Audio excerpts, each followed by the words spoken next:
নমস্কাৰ আজি 26 আগষ্ট সকলোকে স্বাগতম জনাইছোঁ বিশ্বাসী বন্ধু নথি গুৰুত্বপূৰ্ণ ভিডিঅ'লৈ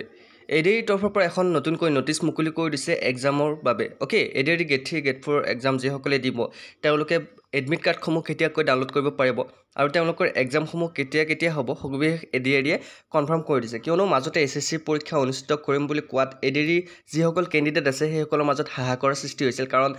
বহুতে কৈছিল যে 15 তাৰিখে পৰীক্ষা নহয় মই অলৰেডি এটা ভিডিঅ'ত মই জনাই দিছিলোঁ কিন্তু বহুতে ভিডিঅ'টো তেওঁলোকে শেষলৈকে নাচাই ভুল ভাবি বহুতে কিবা কিবি গালি পাৰিছে অ'কে আপোনালোকক এটা অনুৰোধ ভিডিঅ'টো শেষলৈকে চাব তেতিয়াহে আপোনালোকে সকলোবোৰ কথা গম পাব এইটো ভিডিঅ'টো আপোনালোকৰ কাৰণে মই লৈ আহিছোঁ কেইটামান ইম্পৰ্টেণ্ট আপডেট যে আপোনালোকে যদি পাছৱৰ্ড আৰু এপ্লিকেশ্যন নাম্বাৰটো পাহৰি গৈছে তেনেহ'লে কেনেকৈ এডমিট কাৰ্ডখন ডাউনলোড কৰিব পাৰিব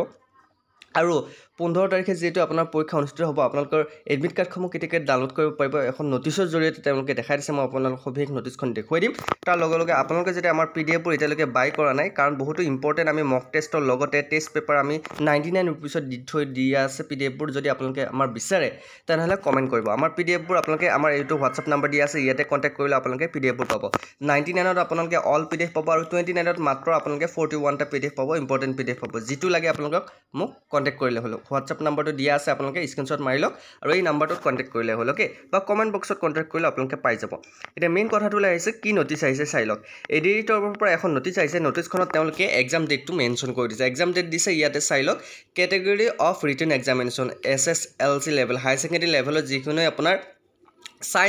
ছায়েন্সৰো আছে আৰ্টছৰো আছে অ'কে যিসকলে এপ্লাই কৰিছিল তেওঁলোকৰ এক্সামসমূহ হ'ব 15 তাৰিখ ইয়াতে মেনশ্যন কৰি দিছে তেওঁলোকে 15 তাৰিখে এক্সাম হ'ব আপোনালোকে চাই লওক 15 তাৰিখে এক্সাম হ'ব আৰু 15 তাৰিখ হৈছে ৰবিবাৰ গতিকে সেই 15 তাৰিখে আপোনালোকৰ এছএছচি এক্সাম বৰ্তমান নাই গতিকে বহুতে কৈছিল যে এছএছচি এক্সাম যেহেতু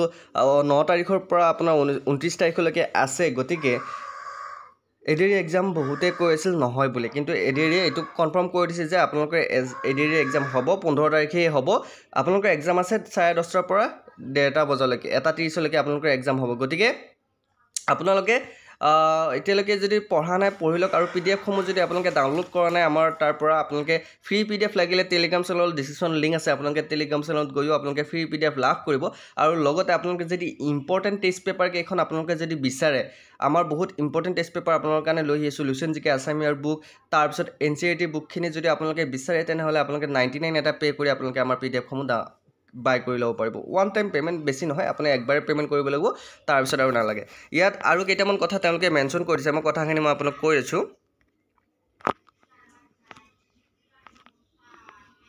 ইয়াত তেওঁলোকে এটা কথা মেনশ্যন কৰিছে ইয়াত তেওঁলোকে কি মেনশ্যন কৰিছে it here by information that candidate who have applied for this post can download their admit card for the written examination by logging into the website of government of Assam আপোনালোকে যদি admit কাৰ্ডসমূহ download কৰিব বিচাৰে তেনেহ'লে আপোনালোকে এই দুটা ৱেবছাইটত আপোনালোকে যাব লাগিব প্ৰথমটো হৈছে www.assam.gov.in আৰু আনটো হৈছে www.site.sebaonline.org এই দুটা ৱেবছাইটত আপোনালোকে এডমিট কাৰ্ডসমূহ ডাউনলোড কৰিব পাৰিব আপোনালোকক ডেটসমূহ মুকলি কৰি দিছে যে আপোনালোকে মই অলৰেডি কৈছিলোঁ 5 ছেপ্টেম্বৰত এডমিট কাৰ্ডসমূহ মুকলি কৰি দিব কিন্তু এতিয়া আপোনালোকৰ কাৰণে ভাল খবৰ কাৰণ 2 তাৰিখে আপোনালোকে এডমিট কাৰ্ডসমূহ পাব 11টা বজাত গতিকে আপুনি 11 বজাত 2 তাৰিখে আপোনাৰ এডমিট কাৰ্ডসমূহ এই দুটা ৱেবছাইটত আপোনালোকে গৈ কেনে ডাউনলোড কৰিব পাৰিব এতিয়া বহুতো কেণ্ডিডেটে কৈ আছে যে মই এডমিট কাৰ্ডসমূহ ডাউনলোড কৰিবলৈ মোৰ তাত না পাছৱৰ্ড আছে না মোৰ তাত এপ্লিকেশ্যন নাম্বাৰ আছে এতিয়া মই কি কৰিম চাওক আপোনালোকে যদি এডমিট কাৰ্ডসমূহ ডাউনলোড কৰিব বিচাৰে তেনেহ'লে আপোনালোকৰ কি হ'ব এডমিট কাৰ্ডখনত আপোনালোকে ডাউনলোড কৰাৰ সময়ত এটা ফৰগট অপশ্যন আহিব ফৰগট অপশ্যনত আপোনালোকে কি কৰিব পাৰিব আপোনাৰ মোবাইল নাম্বাৰটো আৰু ডেট অফ বাৰ্থডে আপোনালোকে এডমিট কাৰ্ডখন ডাউনলোড কৰিব পাৰিব যদি আপোনালোকৰ এপ্লিকেশ্যন নাম্বাৰটো লাগে তেনেহ'লে ফৰগট কৰি দিলে আপোনালোকৰ মোবাইলৰ SMS যাব আপোনালোকৰ সেই যিখন আপোনাৰ এপ্লিকেশ্যন নাম্বাৰ সেই এপ্লিকেশ্যন নাম্বাৰত আপোনাৰ মেছেজ গৈ কেনে আপুনি এডমিট কাৰ্ডখন ডাউনলোড কৰিব পাৰিব এতিয়া বহুতে কেণ্ডিডেটে কৈ আছে যেহেতু এডিআৰি এক্সাম হ'ব এডিআৰি এক্সাম হোৱাৰ পিছত আপোনালোকে কি কৰিব বহুতৰে PRC নাই PRC লাগিব নেকি বহুতৰে PRC নাই PRC লাগিব নেকি এডমিট আপোনাৰ এডিআৰি এক্সামৰ কাৰণে চাওক বন্ধুসকল এতিয়া তেওঁলোকে এটা কথা মেনশ্যন কৰি দিছে আপোনালোকৰ PRCৰ ক্ষেত্ৰত যে PRC বৰ্তমান এক্সাম দিয়াৰ সময়ত নালাগে যদি আপোনাৰ সিলেকশ্যন হয় তেনেহ'লে আপোনালোকৰ PRC লাগিব PRC কিয় লাগিব কাৰণ স্থায়ী আপোনালোকৰ প্ৰমাণপত্ৰ থাকিব লাগিব স্থায়ী বাসিন্দাৰ যদি আপোনালোকে চাকৰি কৰিব বিচাৰিছে কাৰণ আপোনালোকৰ কি হয় বহুতো কেণ্ডিডেটে বাহিৰৰ পৰা আহি ইয়াতে চাকৰি কৰি আছে বহুতো ল'ৰা ছোৱালীয়ে চাকৰি কৰি আছে আৰু আমাৰ লোকেলবিলাকে চাকৰি নাপায় গতিকে যদি আপুনি স্থায়ী বাসিন্দা নহয় তেনেহ'লে আপুনি চাকৰি কৰিব নোৱাৰে এইটো তেওঁলোকে মেনশ্যন কৰি দিছে সেইবাবে আপোনালোকৰ PRC খন লাগিব আৰু বহুতৰ কেণ্ডিডেটৰ PRC কেইখন উলিয়াব পৰা নাই যে তেওঁলোকে PRC দুটা কেটেগৰীত আছে এটা হ'ল চাকৰিৰ কাৰণে এটা হ'ল আপোনাৰ এডুকেশ্যনৰ কাৰণে এটা বহুতে এডুকেশ্যনৰ PRC খন উলিয়াব যায় আৰু তেওঁলোকক PRC নিদিয়ে কাৰণ তেওঁলোকৰ বৰ্তমান পঢ়া শুনা নাই তেওঁলোকে পঢ়া বাদ দিলে গতিকে সেইবোৰ কেণ্ডিডেটে PRC কেনেকৈ ওলাব আপোনালোকৰ দুটা অপশ্যন আছে আপোনালোকে এটা ৱৰ্ক ৰিলেটেড PRC উলিয়াব পাৰিব এটা এডুকেশ্যনেল PRC যদি আপোনালোকে যায় কণ্টেক্ট কৰিব পাৰে আপোনাৰ DC অফিচত যাব যাই কেনে তাতে কণ্টেক্ট কৰিব যে মোক এখন PRC লাগে কিন্তু PRC খন মই বৰ্তমান পঢ়া শুনা না চাকৰি কাৰণে লাগে গতিকে তেওঁলোকে আপোনালোকক নিশ্চয়কৈ সহায় কৰিব ইয়াতে তেওঁলোকে আপোনালোকক সহায়ৰ বাবে তেওঁলোক আছে আৰু বহুতে কৈ আছে যে এমপ্লয়মেণ্ট এক্সচেঞ্জৰ ক্ষেত্ৰত এমপ্লয়মেণ্ট এক্সচেঞ্জখন এতিয়াও আছেনে আপডেট দিয়াৰ সময় ইয়েছ এমপ্লয়মেণ্ট এক্সচেঞ্জখন আপোনালোকে যদি আপডেট নিদিয়ে তেনেহ'লে আপোনালোকে এক্সামটো দিব হয় কিন্তু পিছৰ পৰ্যায়ত আপোনালোকৰ প্ৰব্লেম হ'ব পাৰে গতিকে আপোনালোকে এমপ্লয়মেণ্ট এক্সচেঞ্জখন আপডেট দি লওক এতিয়াও সময় আছে বেছি সময় নালাগে আপোনালোকৰ হাইষ্ট আপোনাৰ আধা ঘণ্টা সময় লাগিব আপুনি যদি নিজে কৰিব পাৰে তেনেহ'লে আধা ঘণ্টাত আপোনালোকে আপডেট দি ল'ব পাৰিব গতিকে আপোনালোকে এমপ্লয়মেণ্ট এক্সচেঞ্জখন আপডেট দি কেনে আপোনালোকৰ যিখন পুৰণি এমপ্লয়মেণ্ট এক্সচেঞ্জ কাৰ্ডৰ নাম্বাৰ সেই নাম্বাৰ সেম নাম্বাৰতে আপুনি আপডেট দিব তেতিয়াহ'লে কোনো প্ৰব্লেম নহয় নতুনকৈ আপডেট নিদিব ওকে আৰু বহুতৰে কোৱেশ্যন আহিছে যে এডিৰ কাৰণে বৰ্তমান আৰু মাজত মাত্ৰ 10 দিন আছে আমি কেনেকৈ পঢ়িম 10 দিনত তোমালোকে এতিয়া আৰু নতুনকৈ তোমালোকে চাব নালাগে আগৰ যিবোৰ কোৱেশ্যন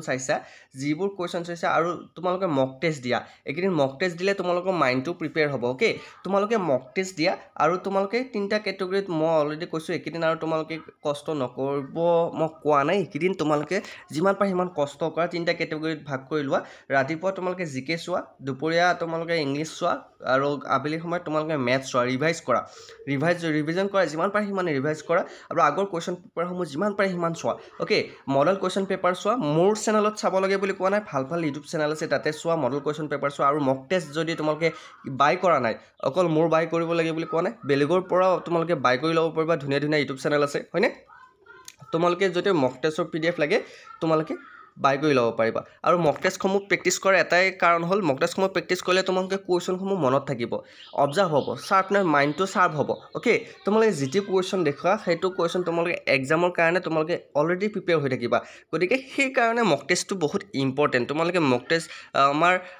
আমাৰ তাত মক টেষ্টৰ পেপাৰ কেইখনমান আছে আজি আপোনালোকৰ কাৰণে ফ্ৰী মক টেষ্ট মই লৈ আহিম আপোনাৰ ইউটিউব চেনেলত যদি সেই মক টেষ্টৰ PDF লাগে তেনেহ'লে তোমালোকে আমাৰ 99 পে' কৰিলে তোমালোকে অল PDF পাই যাবা চ' সেইটো কাৰণে তোমালোকে অকল মোৰ বুলিয়ে নহয় সকলোৰে তোমালোকে মক টেষ্টবোৰ ট্ৰাই কৰিবা মক টেষ্টবোৰ বহুত ইম্পৰ্টেণ্ট আৰু এইখিনি সময়ত তোমালোকে কি কৰিবা অকণমান পঢ়িলে ভালকৈ